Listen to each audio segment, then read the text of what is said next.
So, good evening, everyone, and thank you so much for joining us this evening for another Restless event with our partners, My Menopause Centre. And on this occasion, we are aiming to demystify the menopause, mood, and cognition. So, before I hand over to Helen, who'll chair this evening's event, I just want to remind you of a couple of things. Please post your questions and thoughts in the chat function at the bottom of your screens. And feel free to post throughout the presentation. There'll be also time for questions at the end. The event will run for approximately an hour and we are recording it, so we'll mail it to everyone who's registered this evening. So I'd like to hand over now to our panel chair, Helen Normoyle, who's co-founder of My Menopause Centre. Helen has held Chief Marketing Officer roles across the healthcare, beauty, broadcast, furniture and property sectors and is a self-described women's wellness champion. Over to you, Helen. Super. Thank you so much, Aideen. It's great to see you again and welcome everyone. Thank you so much for joining us this evening. Now, as we mentioned in the invite to this webinar, the menopause, as we all know, is a natural part of every woman's life, but many aspects of it are still taboo, in particular, the impact of menopause on mental health, mood, and cognition. But the impact of these symptoms really can't be underestimated because, as you'll have seen, as we go through the menopause, over 7 in 10 women experience brain fog, around half experience mood symptoms, and 40 to 50% experience memory and concentration issues. And very sadly, menopausal women are frequently misdiagnosed as suffering from depression and anxiety, when in fact the mood changes and other psychological symptoms they're experiencing are likely to be a result of the fluctuations in their estrogen levels. And the solution offered is often a prescription for antidepressants when HRT or other approaches might offer a more appropriate solution. And that's why I'm really delighted to have with us this evening my brilliant co-founder, menopause guru, Dr. Claire Spencer, and Dr. Hayley Dare. Hayley is a chartered consultant clinical psychologist with over 25 years professional experience, and she's also chief executive of Neurequity, an all-employee mental health and wellbeing learning and development provider. Now, before we start, a few housekeeping points. Put your questions as ever into the chat. We have some that were submitted in advance, and we'll do our best to answer everyone's questions. And as I'm sure you'll appreciate, the team here won't be able to answer individual specific medical queries because they don't have your medical history, but they can, of course, respond at a broad level. So, Claire, let's start with a question for you. What would be so helpful is if you could give us a quick recap of what's actually going on in our bodies as we transition through the menopause. Yes, hi, good evening, everybody, and welcome, Dr. Hayley. So when we go through the menopause, what happens is the start of the menopause transition, the perimenopause, our estrogen levels start to fluctuate more erratically and with deeper troughs. And on average, the estrogen level falls. And then over that sort of 5-ish years of the perimenopause, you get continuingly falling estrogen. The menopause is defined as having 12 months of no periods due to loss of ovarian function. And that's literally a single point in time because then you're immediately into the postmenopause. And during the postmenopause, your body is really adapting to that new state of low estrogen. So symptoms can start early in the perimenopause, the start of the transition, and they carry on into the postmenopause as your body and brain adapt. And so on average, symptoms last about 8 years, but about 15% of women, they last 15 years or longer. So I still see women in my clinic in their 60s, 70s, 80s, still experiencing symptoms, usually vasomotor, so hot flushes.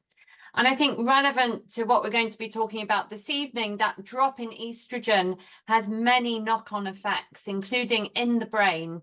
So with the drop of estrogen, we know that certain chemicals that are really important for keeping your mood buoyant and your anxiety lower, keeping a lid on your anxiety, those chemicals fall. So things like serotonin, GABA, dopamine, which is the chemical of reward, and noradrenaline all drop. The good thing is that we know levels can increase again a little with different types of medication, including HRT. But you don't have to take medication, obviously, to manage those symptoms. So many changes with many outcomes in terms of symptoms. And Claire, I know so many women are surprised. Most people have heard of hot flushes or night sweats, or maybe, moodiness a bit. But so many women are really surprised when they find out just how their cognition, so memory, brain fog, word finding, can be impacted by the menopause, but also going beyond kind of mood changes to really feeling very anxious or quite stressed. Do you see this very often on the patients that come to see you in our clinic? Oh, no, absolutely. So particularly anxiety and lower mood, and they're often the most distressing. And you find that symptoms feed into each other. So anxiety, which can be really mild. For example, I know we've got a question that we'll come on to in a bit about driving. So a mild edginess and not feeling so comfortable driving on the motorway, to all out anxiety that I know Hayley will talk about later also. And similarly with depression, it can be just like a lack of enjoyment or a lack of excitement or flatness, all the way through to really significant severe depressive symptoms impacting on quality of life. And the brain fog is quite interesting also. So the cognitive symptoms that we talk about, the brain fog, what that means is is the sort of umbrella term, meaning difficulty remembering words and numbers. There may be disruptions in daily life, like, I'm sure we've all done it. I'm always forgetting where I've put my keys, put my glasses, put my phone, forgetting why you're walking into a room, difficulty concentrating, absent-mindedness, losing a train of thought. And then forgetting names, word finding issues are all incredibly common, so much so that we know the impact of that is really significant, with around 1 in 10 women reporting having left their jobs in the menopause transition. And what I find is that you get a vicious cycle of symptoms. So anxiety, can make that brain fog worse. Poor sleep makes you wake up feeling really bleary, difficulty concentrating. And then the brain fog and memory issues make women feel really anxious because they're worried about their performance at work.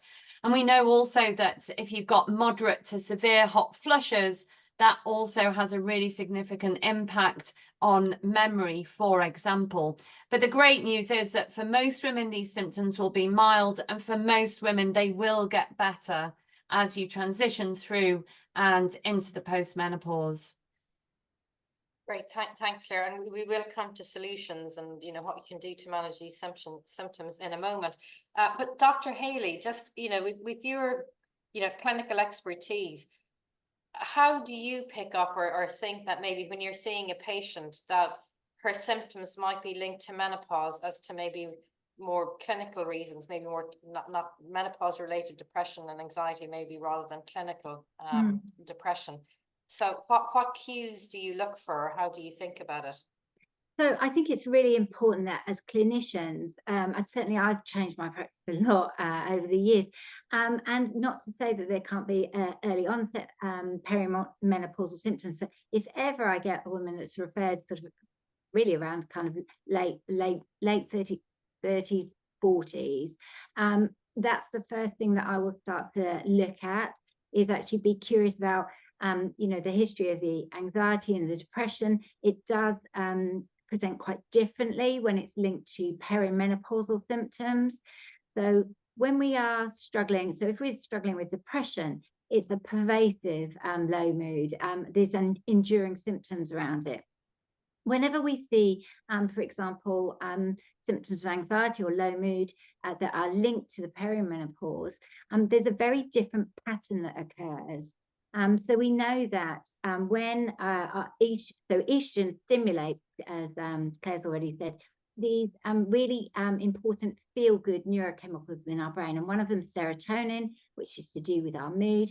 But we know that when the estrogen levels drop, it also causes that drop in serotonin. So this explains why some weeks we could be absolutely floored by anxiety, and yet it sort of then picks up again. So it's quite a different pattern that we see when we're linking it, or when it's associated much more with the perimenopausal symptoms. Yeah, that's so interesting, because we often, you know, get a question, don't we, Claire, in these webinars around how do I know if it's, you know, menopause related or clinical, and then does it actually matter in terms of how I'm treated? If you know, if I'm suffering, I'm suffering. Yeah, it's really important that we know what it's linked to, because we hear so many stories of women going to see their GP and then they're prescribed antidepressants, and we know that that is not first-line treatment in terms of how to manage perimenopausal symptoms.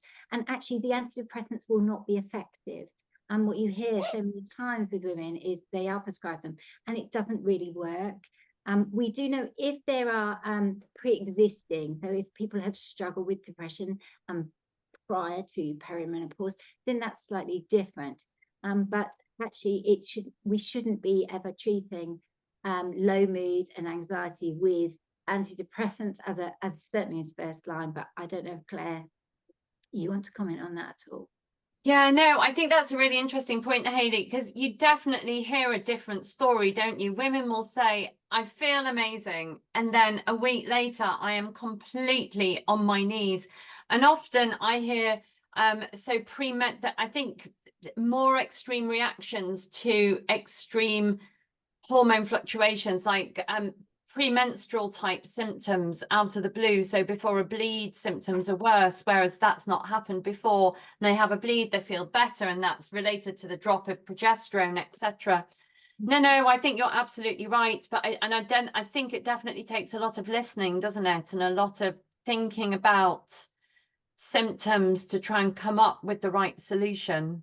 Yeah, absolutely. And the thing that I really advocate to is about keeping a mood diary, because you will pick up those patterns. They will present slightly differently. So then when you are talking to a clinician about it, they can see that there is this very different pattern that emerges.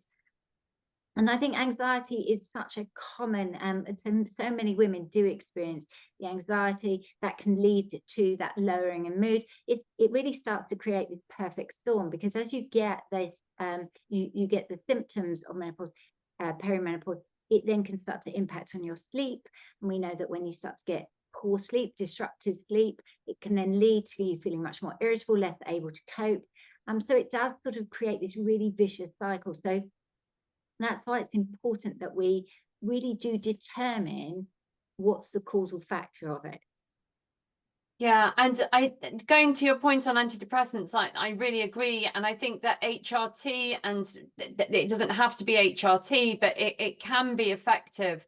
But I do find that sometimes, particularly when there has been a past history of depression or anxiety that's worsened in the menopause transition, HRT can often get you some way, but sometimes you then do have to call on sort of more in line with antidepressants if they are more severe symptoms. So I definitely do think they have a part to play, but I completely agree, particularly early on, particularly if symptoms are more definitely linked with the menopause, then yeah, no, it's not the right thing. I also do think it's often how we can present with our GP too, because if we've got really worried, so for example, if we are struggling with memory loss, if we are worried that maybe it's something like dementia, for example, when we present at the GP, we're going to give, and GPs only, as you know, just get that snapshot, really short interaction. But if somebody is coming and they're sort of saying, do you know what, I'm very worried about my memory, and it's their whole presentation at the time, that can set you off down a particular route about this is actually around mental health, underlying poor mental health and mental illness, rather than stepping back and thinking, actually, of course, this can be really quite frightening, can be really very worrying if you're having brain fog, if you're in the middle of delivering something and you just forget. You know, a name, a person that you've known for donkey's years, for example. So there are lots of different factors that I think just come into play, and that can often then lead us to present in a particular way to, you know, our GP or our clinician. That's so a really somebody.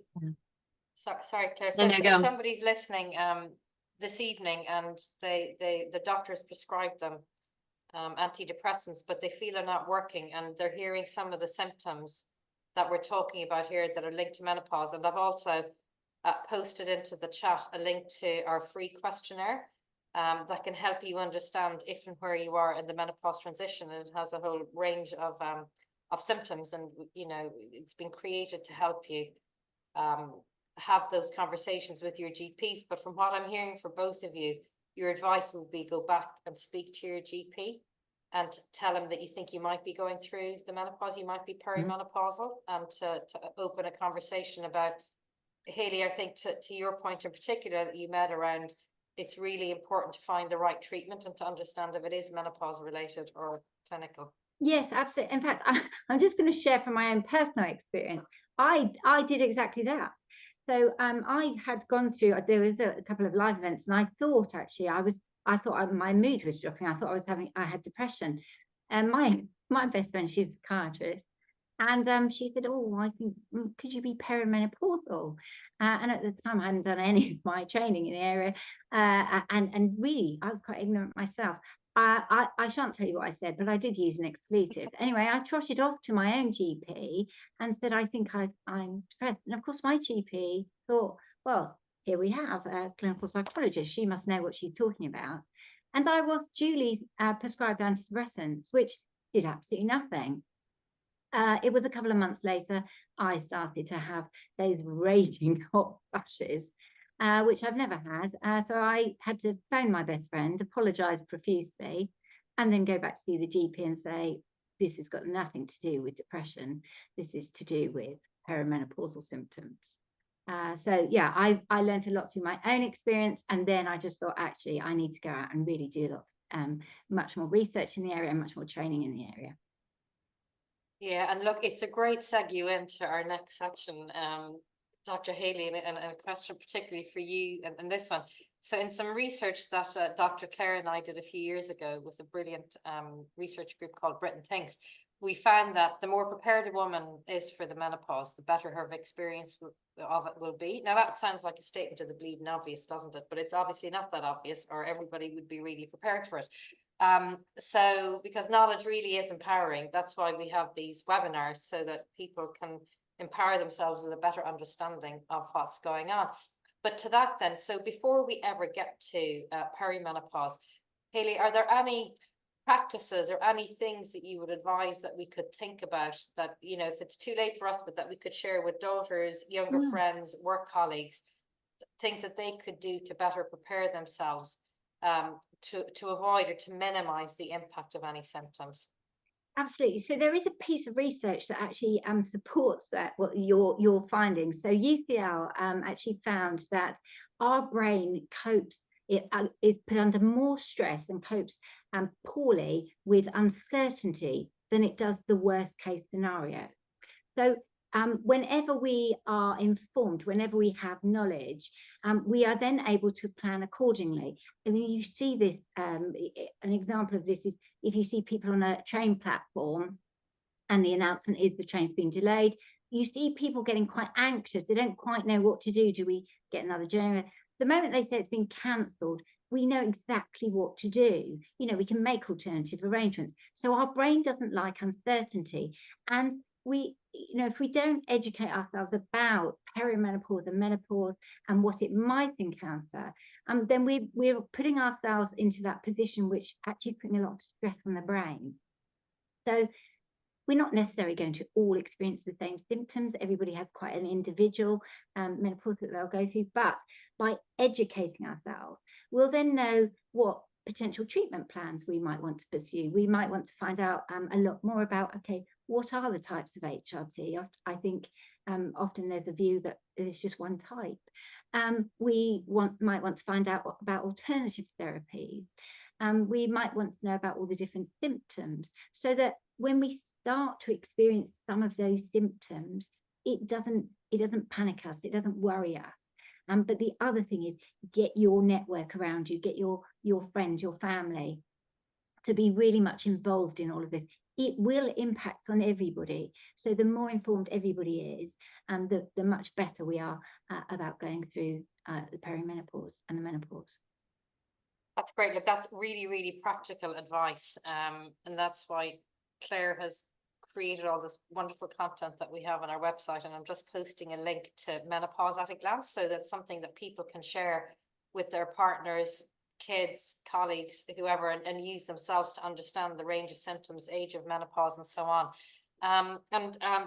Dr. Haley, before we come and ask some questions of Claire, and I'm sure you and Claire will want to chat amongst yourselves as well around how you'd handle different cases.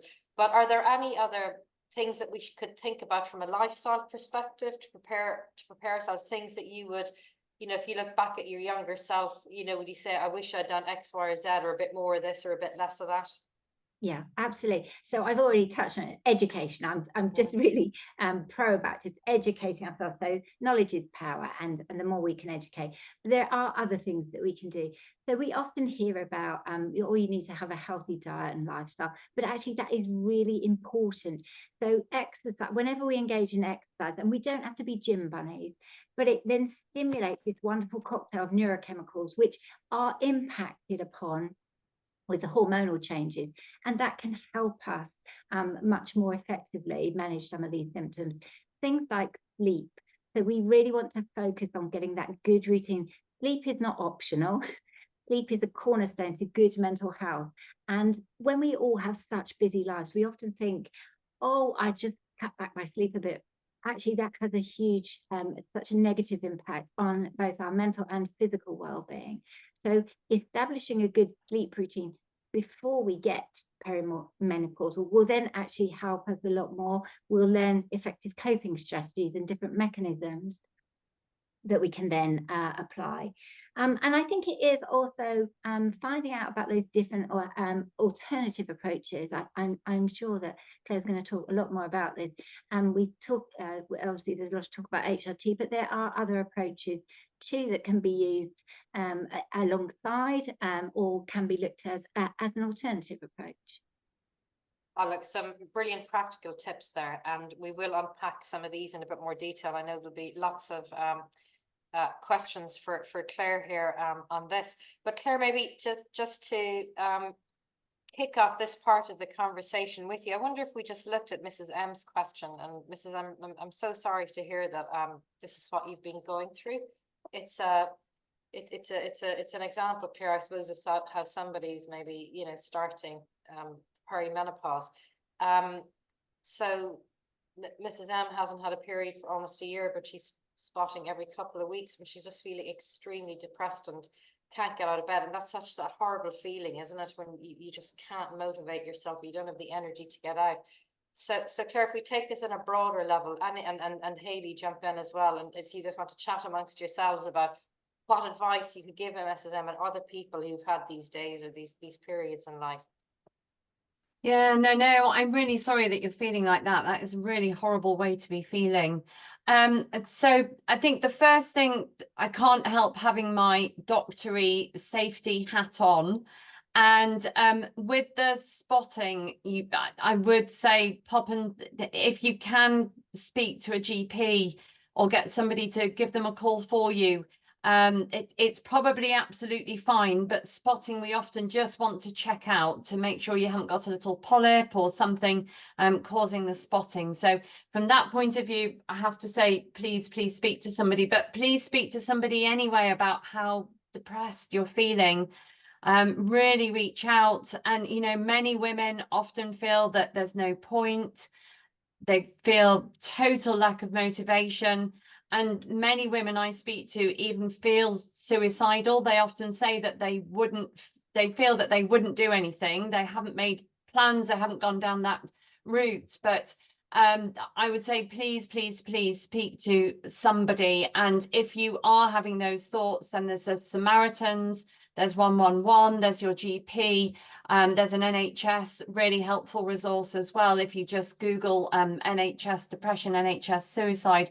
So my thoughts would be, please speak to somebody, because there is lots that will be helpful.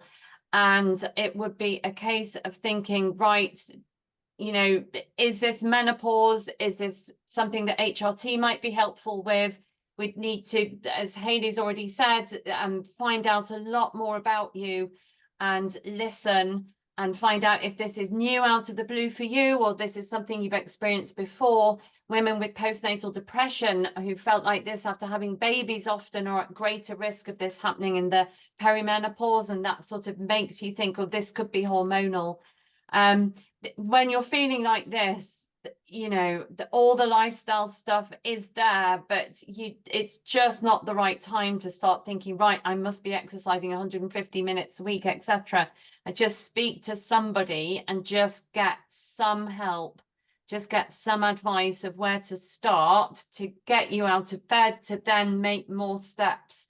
That's what I would do. Lots of listening, lots of working out what's going on, and then working out the best first strategy, which won't be the only strategy, the first little step to help get you up and out. Hayley, what about you? I'm interested to hear Yeah, your so approach. Yeah. Sorry, Claire. First of all, I would just absolutely endorse everything you've said, particularly from that kind of risk factor point of view. Please, I'm so sorry to hear that you're feeling like this, but do reach out and talk to somebody. And I know that it can feel, it is so debilitating feeling like that and low in mood. And it's whether you can, if you don't feel quite able to do it, whether you've got somebody that can help you do that. And it's about breaking things down into really small, achievable steps. I think it can often feel, especially as we're talking about, oh, you can make lifestyle change, you can get HRT, you can do all these things. Actually, just start by that very small goal. And in this case, I think both Claire and I are in agreement about it is about reaching out and speaking to a GP, getting that support, and then just little steps, like step at a time. And it might be that you know you have a good friend or somebody else that you want to help you do this, and it's you know, just even getting, I always say, just the next step can be just getting up and getting showered. You know, and that's a quick win. It can be, okay, I've got dressed and I've got showered, and that's a really good thing. And I'm going to try just a 5-minute walk today, and that's all you need to do. It's literally just stepping out and then coming back in. But that's the goal. So it's, I would work on those really small steps. Yeah, and can I just add, it can be really challenging getting through to GP practice, and really demoralizing when you're feeling like this and you've picked up the phone. So just reiterating what Hayley said, if you can get somebody to do it for you, then, and sit in the queue, try phoning later in the day. It tends to be a bit quieter, but definitely do something. Thank you both. That was, I'm sure Mrs. M found that really, really helpful, and really appreciate your compassion and love that came through. And that, so thank you very much. So hopefully, Mrs. M, you're feeling really supported after that, and what Dr. Claire and Dr. Hayley have shared with you will hopefully help you to take some small steps to getting back on track for yourself. We've had several other questions come in as well, and we'll come to them. But I wonder, Claire, if this is a good point just to unpack HRT a bit, what it is, how it can help, the different types. And then we've already had some HRT specific questions come in, and we can either pick them up as we go through the conversation, or we can save them for the Q&A at the end, whatever works best for you, Claire. Yes, yeah, no, absolutely. So really, in a nutshell, HRT, if you haven't had a hysterectomy, is 2 hormones. It's the estrogen, which helps redress some of those biochemical changes that we've spoken about. And you can have estrogen through the skin in patch, gel, spray, or you can swallow it.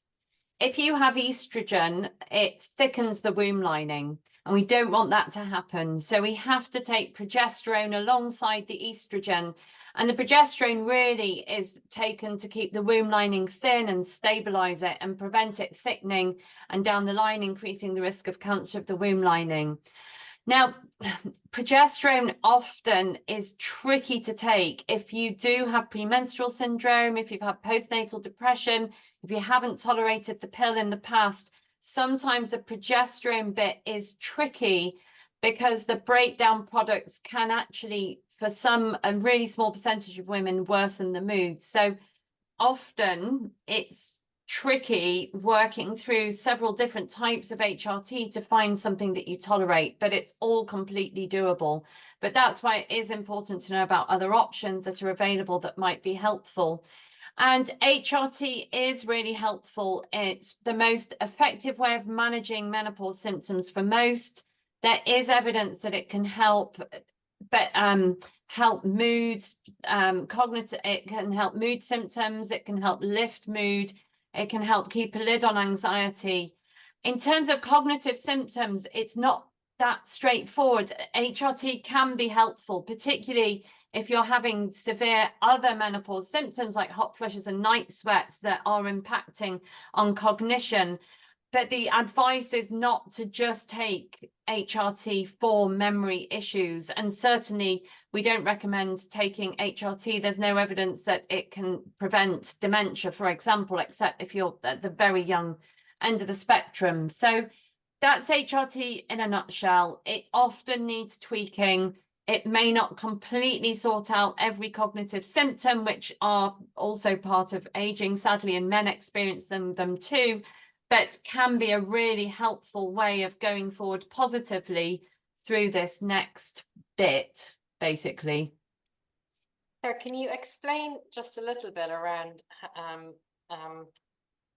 body identical HRT and synthetic HRT? Because I know some women are concerned that they're taking something, you know, synthetic or artificial into their body. And I'll draw this into one of the very timely questions that has come in as well. Yeah, no, absolutely. So the vast majority of the estrogen, well, probably all of the estrogen I prescribe is body identical estradiol. And that means that biochemically, the estrogen in the HRT is exactly the same as the most potent type of estrogen that we make in our body. In terms of the progestogen, you can take body identical progesterone, and the trade names for that are Utrogestan or Geprotix.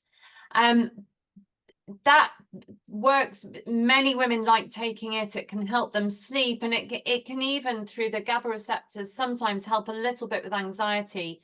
The downside with Utrogestan is there's a really small percentage of women who it does impact on their mood, and it's not brilliant for controlling bleeding, but so it has a really important part to play. You may need to try a synthetic progestogen because sometimes that is better for bleeding control, and sometimes it's so individually dependent as to what progestogen you tolerate and what you don't. But in a nutshell, body identical means that chemicals are the same as our chemicals that we produce in our body. So we're just adding a little bit of estrogen into our body. So we're not replacing everything that we once had, but it's enough to help us manage those symptoms to Yeah, a bit. yeah, no, absolutely. You can never replace what was happening before the menopause, where your estrogen could go from 50 picomoles per litre up to 1,500, 2,000 picomoles per litre and back again in a cycle. You're just aiming to just take enough to manage symptoms and reduce the risk of osteoporosis, and probably heart disease also. Osteoporosis, there's more data around. So yeah, we're not aiming to swamp our system. And I'll tie this into, and thank you everyone for putting in your questions. I will pick them up. A really great question here about taking a hormonal test to see if that will help one decide whether or not HRT is appropriate. Do you want to talk about how, you know, doctors are, you know, what's the protocol for diagnosing menopause and deciding if HRT is something to be recommended? Yes, no, absolutely. Unfortunately, the hormone tests are really unhelpful to work out whether you need it. It's more listening to symptoms and working out through symptoms and bleeding changes. Like I know you've posted our menopause questionnaire, Helen, because the blood tests really literally change day to day. And in one of the sheets that Helen's posted, there's a diagram of how they do change. So although we've said that on average there is a drop in estrogen, it's really difficult to establish that because well, number one, there are such huge fluctuations during a normal monthly cycle. And number two, there are huge fluctuations during the perimenopause, and sometimes even your estrogen level can be higher than normal at different parts of the perimenopause, as there's a big fluctuation. So don't hang your hat on blood tests, please, please, please, because people tie themselves up in knots.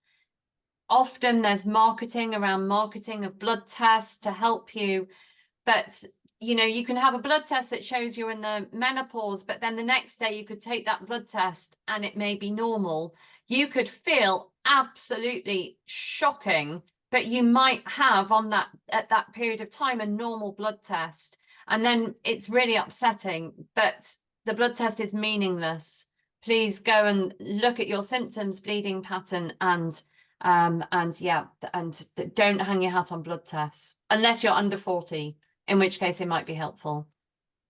Brilliant, Claire. Now, there are lots of HRT specific questions coming in, but I shall, as ever, Claire, save them to be at the end. It'll be another mastermind special with you in the HRT seat, with lots of questions coming your way.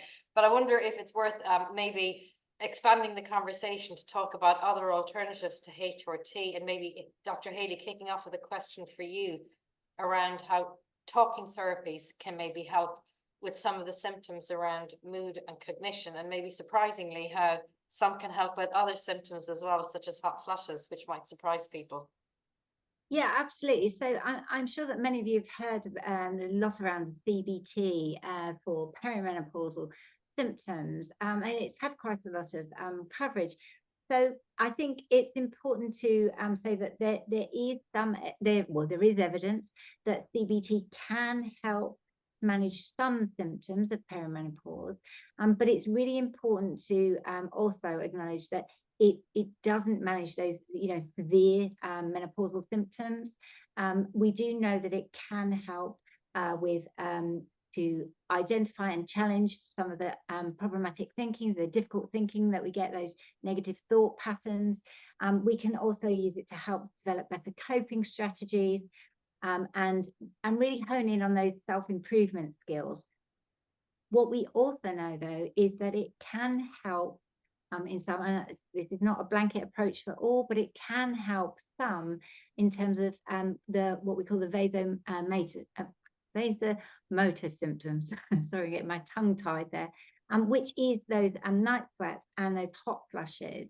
And I mean, that's very much about how we can then start to manage our symptoms of anxiety. So that all is interconnected, and that can then help with those vasomotor symptoms.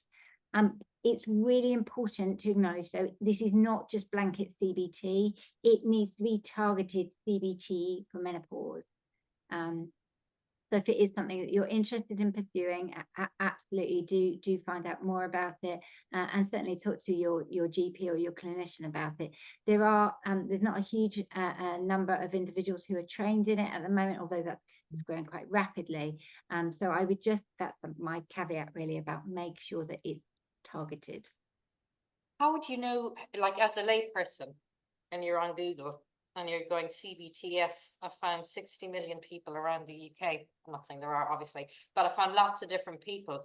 What advice would you give people? What questions should they ask? Is it just as simple as saying, are you trained in CBT for menopause? Or are there more nuanced questions that you'd need to ask? So I feel very strongly about this area. I think it's important to acknowledge, particularly around psychology. So psychologist is not a protected title, although people may well be aware of a big petition that's going on at the moment. So anybody can call themselves a psychologist, and that makes it really very confusing to the layperson. There are 7 protected titles. So, for example, you cannot call yourself a clinical psychologist unless you have the training and the regulation and all the rest of it. And so I would always look to see, and you don't have to see a psychologist, you could see a CBT practitioner, for example, or a nurse specialist, but it's looking to see, are they a member of a regulatory body? Is there statutory regulation around them? So Dr. Claire and myself, we are members of statutory regulatory bodies. So Dr. Claire will be the GMC, I'm the HCPC. That it doesn't mean to say that you're going to get, the best person, but it does mean that there are safeguards there. It's about protecting the individual, and it's also about protecting the clinician. So I would be looking at the qualifications, and then I would have an open discussion. And if it is somebody that you feel comfortable with, they should, and you want to ask them specifically, have you undergone training specifically for CBT for menopause, not just CBT? That is brilliant practical advice. Very, very easy to apply. So thank you. And I definitely have learned something new this evening. I was not aware of that. I'm sure that will come as a bit of a revelation to lots of people on the webinar this evening. So Claire, while we're on the topic then of alternatives to HRT, so we've spoken about CBT, getting the right practitioner, and talking therapies. For women who can't or don't want to take HRT, what are the different types of options that are available to them apart from talking therapies? Yeah. So, and actually, Hayley, I'm really interested to know what you think. There's emerging quite good quality evidence that hypnosis can be helpful for sleep and anxiety for some women. It's been spoken about quite a bit recently at the British Menopause Society. Do you have any thoughts? Sorry, Helen, I will answer your question. Sorry, you won't get off the hook, Claire. Yeah. So I'm approaching it with a bit of caution. I have heard the evidence coming out. It is an area that's really can be quite unregulated, and I think that is always my caveat there. I do sound like a really old bag with this, but it is my bugbear about just ensuring that if that is an approach you want to look at, that you are that somebody has had good training in it, that there is that kind of training. So that's probably you can hear a bit about my anxieties around it. I'm interested to see the way it will kind of play out, and also what the recommendations will be around it to ensure that it does remain kind of properly regulated. Yeah, no, that's a good point. And I think that's a really good point that stands for anything that I'm just about to talk about that's non-medical, because I know acupuncture, some women find really helpful, but you can literally do a 2-day weekend course in acupuncture and call yourself an acupuncturist, or you can have studied it. It's the same with nutritionists versus dietitians. So yeah, I think that's a really good rule of thumb to really look at who you are going to spend money going to speak to.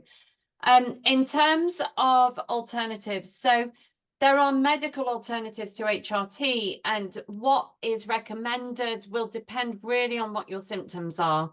So if hot flushes are your main symptoms, then we've got clonidine and oxybutynin, which are useful. They're off-license use, but available on the NHS. Veoza, which is fezolinetant, has been shown in studies to be very effective to help manage hot flushes. It's only available privately at the moment. It's about approximately £85 a month. But if your vasomotor symptoms, if your hot flushes are impacting on sleep, and then the sleep is impacting on every function in the day, then that can be really helpful. And I've only prescribed it to a handful of women, and they've found it very helpful, particularly for nighttime. We've really spoken against antidepressants, but actually, if you can't take HRT and you are feeling really terrible, antidepressants do have a part to play. They can help manage hot flushes and night sweats. They can decrease the severity and frequency, and it might help mood, could help sleep. So don't rule them out completely. They do have a role to play. So they're the sort of medical options. There are also there's gabapentin and pregabalin. I don't often prescribe those because they're quite difficult to stop once you get on them. But again, if you are really struggling to function, they can be helpful, particularly with sleep, anxiety, etc. And then just in terms of other alternatives, so Hayley's spoken about lifestyle, and that is, we can't reiterate enough what a positive impact that can have. both on protecting your brain, helping prevent dementia in the future, keeping your brain active. There is lots of good evidence around the lifestyle factors that can be helpful. I know there's a question on supplements. Actually, there is very little evidence. Now, just because of there's no evidence doesn't mean that supplements aren't helpful for some. But if you look at the good quality evidence, either doesn't exist or doesn't show any difference for most supplements against placebo, except vitamin D is really important to help protect your bones. And obviously, if you're having really horrendous periods in the perimenopause, then you might be low on iron, and so taking iron would be important. But all the rest of it, ginkgo biloba, etc., you know, anecdotally, some women tell me that it's helpful, but if you scratch beneath the surface, there is little evidence. And so it's as long as it's not going to do you any harm or interact with other medication. And then just finally, a word on testosterone that often women want to take for cognitive function.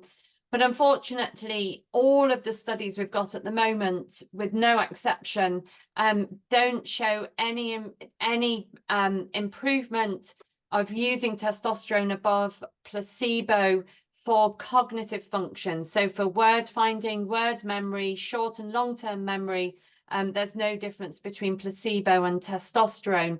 There are more studies ongoing that are more cleverly designed just to look at those outcomes, but we haven't got the results from those yet. Testosterone can obviously help libido, but the loss of testosterone doesn't speed up in the menopause transition, so it's probably not the thing that is responsible for all of those symptoms. So just a word of setting expectations with testosterone. Claire, I was Thank just you. going to mention too about alcohol. So alcohol can exacerbate perimenopausal symptoms. So it's really thinking of this, and I know lots of people actually stop drinking because they just find they can manage their symptoms more effectively. And the other thing is around sugar, about reducing sugar, because it's those sugar spikes that can then also contribute into those mood swings, and we can have that real up and down. So there's real scientific reasons why we need to be looking at how we manage our sugar, and we want to be reducing our sugar, and that sort of healthy diet. It was interesting. I did see a comment come in about somebody said they felt their symptoms were linked with their belly fat, and they addressed the belly fat, and the symptoms were. Actually, what sprung to my mind there is I was curious about whether that was exercise, and sort of by doing the exercise, and of course we know that the benefits around exercise are enormous. Yeah, it was just another few things to sort of add in. No, it's a really good point. My dry January, I have never slept better. There was a study published in the Journal of the British Menopausal Society, I think at the beginning of the year, extolling the virtues of cold water swimming as well. Yes. Not for everybody. No, including myself. Shower, yeah. I was just going to say about sleep.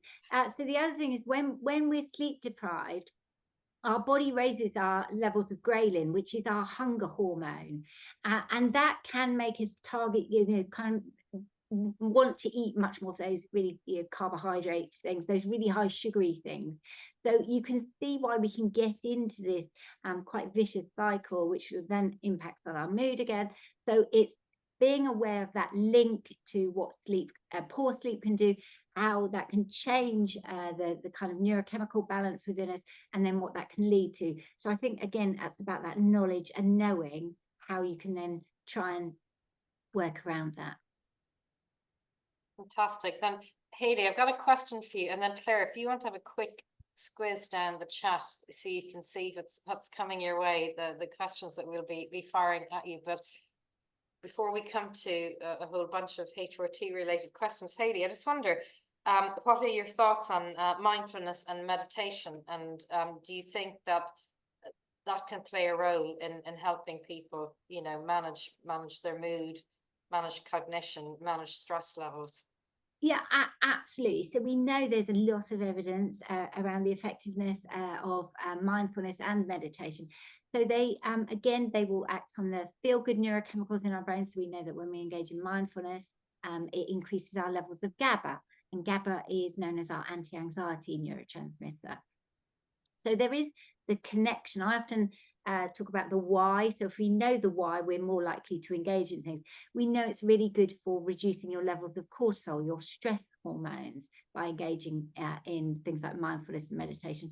And it keeps us very much present in the moment. So it is good for our brains. Now, the caveat I put around this is with any of these techniques, it may not suit you. We do know that there is evidence where it can, for some individuals, increase mindfulness in particular, it can increase levels of anxiety. If that's the case with you, I just always say, just step away from that. So whilst we do talk about lots of different tools and techniques, we have to work out what is appropriate and suitable for us as individuals. Some things will work really well and really effectively, but other things may not be appropriate for you. So it's just to be aware of that. Yeah, I think that's really good. And it's really good to hear that, Hayley, because sometimes it can feel like you feel the whole world is getting along with mindfulness and it's changing everybody's lives and it's not working for you. So then it's met things first, you go, well, what's wrong with me? So it really proves, that there's something wrong with me. So it's really good to know that different things just work for different people. So if you've tried it, it's not working, try something else. Yeah, absolutely. Yeah, I get super. really twitchy doing yoga. I just lie there thinking of lists. It's very bad for me, but other people, just to illustrate your point, Hayley. Yes, absolutely. Yeah, fantastic. So Claire, if I may, if we just run through some of the HRT questions, and just so everybody knows, I've posted links to some really helpful and brilliant articles that Claire has written about HRT frequently asked questions, and testosterone therapy. And I think a lot of what people are asking is covered in there, but we'll still go through it now. Before we do, I'm going to kick off with a question that somebody sent us in advance. I'd mentioned to you at the top of the room, just to see if there's anything else that you would want to say to this woman. So, as I mentioned, Dr. Claire and Hayley before we joined, she's suffering from brain overwhelm, which has been very debilitating. It's really impacting her driving, a theme that we touched on earlier. Concentration required for driving is difficult. She's taking Menopause, which helps a little. And she wanted to know if there are specific foods she should eat or things she could do to help. So we said, we looked at it more generally, any kind of top tips and advice for someone struggling with those symptoms? I think I would reiterate what Hayley has said. Obviously, we're not dietitians here on the call, but keeping blood sugar stable and managing your blood sugar can really help prevent that fog that you often get with a sugar high and then sugar low. And then depending on where you are in the menopause transition, I'd maybe have a chat with your doctor. HRT could be helpful, or it may be talking therapies, and CBT could be helpful.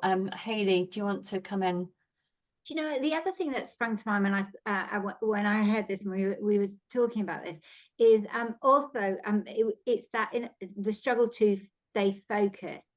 Now, I'm sure people will say, oh, this is talked about in every single area at the moment, but it's also about ADHD. So what we also are seeing is that women who are perimenopausal, who may not have ever been diagnosed as having ADHD, are suddenly kind of presenting, and there's a lot of overlap with some of these symptoms, and it is to do with those dopamine levels. So we know that dopamine levels plummet around the perimenopause, and that is linked also with ADHD. That doesn't mean to say that everybody who's struggling to focus has ADHD, but it's also something to be curious a bit about, and think, actually, am I perimenopausal? And potentially, is there some kind of overlap too about do I have ADHD symptoms which have never been picked up in the past? So we are seeing that that's when women are presenting a lot more, because in the past, we just did never think that women had ADHD. Yeah, that's such a good shout. And I've posted an article here as well on that. And I know you and Claire previously had some brilliant conversations and workshops on that. So would you believe it? It's 8:25. We've just got a couple of minutes to go. The hour has really flown by. So Claire, some quickies here. Thank you, Caroline, for your question. She's been told she should stop HRT at 51. She's now 50. Your thoughts on that? Yeah, I think, was this the question? Somebody had had their ovaries removed for risk Yeah, she's had reducing. a surgical menopause. Yeah, surgical menopause. Yeah.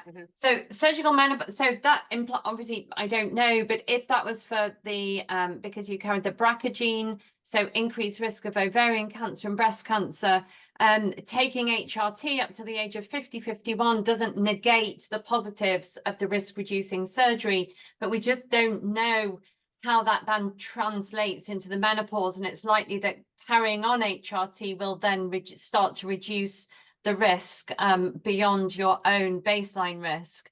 So some women do opt to carry on taking HRT under the guidance of a specialist when they've understood the risk, because they feel dreadful off the HRT. But in answer to your question, you're probably better reducing it slowly, because then you'll have a sense of how you are going to feel. And as we've spoken about a lot this evening, there are many other ways other than HRT to help manage symptoms. So I would stop it slowly. There's no set time period, but I wouldn't just stop it completely overnight. Stop it slowly, get a sense as to how you're feeling.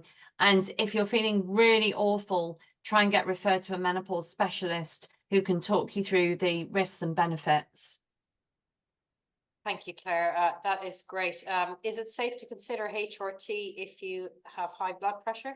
It absolutely is, as long as your blood pressure is controlled, and it's safer to have transdermal, so HRT through the skin, which won't impact on your blood pressure at all, but you can have HRT. Super. Then a general question about taking HRT if you have a Mirena coil. Yeah, so the Mirena coil is the progestogen part of HRT. It is supremely effective at keeping the womb lining thin. You get a minimal dose of progestogen into your body. So if you aren't tolerating oral progesterone, very, very often women will tolerate the Mirena once they've bitten the bullet and had it fit. And then you just take the estrogen alongside it, and that is your HRT. Super. And lots of people sharing things that work for them around lifestyle, exercise, Brilliant. reducing sugar, alcohol. So thank you so much for sharing that. It really shows it really does work, doesn't it? We had a question around options for around HRT for vegans and vegetarians. So we had a brilliant article done by Dr. Ramia on that last year. So we posted that. So hopefully that has helped. So belly fat, you can use cyclogest pessaries off license to protect the womb lining. There's hazy evidence showing that it is effective, but if that's the only progesterone that you can tolerate, then it's worth knowing that the Mirena, I think there is an animal product, and I can't remember what it is in the introducer to the Mirena, but the actual Mirena itself, I don't think does have any animal product in it. So it's just something to think about if you're really struggling with side effects to the cyclogest pessaries. Yeah, brilliant. Thank you, Claire. And it's all detailed in the article. It's in the article. It's all really well classified. Can an underactive thyroid affect someone's menopause? Only in that there's overlap in symptoms. So often it's difficult to know what it is. And if you swallow estrogen, it can increase the production of the protein that carries thyroid hormone around in the blood. When it's bound to the protein, it's less active. So occasionally, depending on the type of HRT that you have, you may need to adjust the dose of thyroxine. But in practice, it's rarely an issue. You just need to keep an eye on your thyroid function. Thank you, Claire. Thank you, Killer Queen, for your question. I'm really sorry to hear that perimenopause has made your an ADHD. The combination has made things unbearable for you. So you started on HRT, titrating ADHD meds at the moment. It's incredibly tricky. I think you need to see a specialist. Yeah. So Claire, Haley, any initial thoughts, spontaneous thoughts? Yeah, See a specialist. So titration of ADHD medication is it's quite complicated. It does take time, and of course people will react quite differently to different types. There are lots of different types, by the way, of ADHD medication too. So, and there are stimulant and non-stimulant. But absolutely, I think I would absolutely be asking I'm presuming if the titration started there under a psychiatrist, but actually I think you do need to see a menopause specialist, and they need to be kind of working hand in hand with psychiatry. I don't know, Claire, what you're Yeah, no, absolutely. Super briefly, totally agree. Often women with ADHD just need that extra support in the early bit to get something stable, whether it's the ADHD meds or the HRT. And it can be a challenge to find the right ADHD and the right HRT, but totally possible. I think you just need more support. It's really challenging. Brilliant, thank you. So a question from Sonia. So to confirm that she's an ovary removed, she's okay to use patches? That's a question, Claire. Yes, Constance, if you've had an oophorectomy, totally fine to use patches. If you can take HRT patches, absolutely, yeah. Brilliant, thank you. And last question then, yes, you will be able to access the links in this after the webinar. And for anyone signed up to our newsletter, we will be emailing out a link to the video. The video will be on the Restless platform, but we'll send an email with all of the links that we posted into the chat here as well. So I think we're a couple of minutes over time, so I just want to say a huge thank you to Dr. Haley and Dr. Claire. They've both had very busy days in their respective clinics. And you're both absolutely fantastic. I think you've given such brilliant advice, and I know you'll have helped so many people, and I know a lot of people will be coming on to watch the video as well when we post it. And I think, you know, as ever, you'll have helped so many women. Thank you so much. Thank you. Back to you, Aideen. Thanks, everyone. That was an amazing event and lots of questions. And I know we've run over, so I won't keep everybody. But yes, just to reiterate, thanks to you, Helen, to Dr. Claire, to Dr. Haley, and of course to everyone who's come along this evening and shared their experiences and their own tips as well. So we will share it. Anyone who's registered via Restless will automatically get the video into their inboxes in the next sort of 5 or 10 minutes. And yes, have a lovely evening, and thank you all again for joining us this evening. Good night. Thank you. Good night. Bye.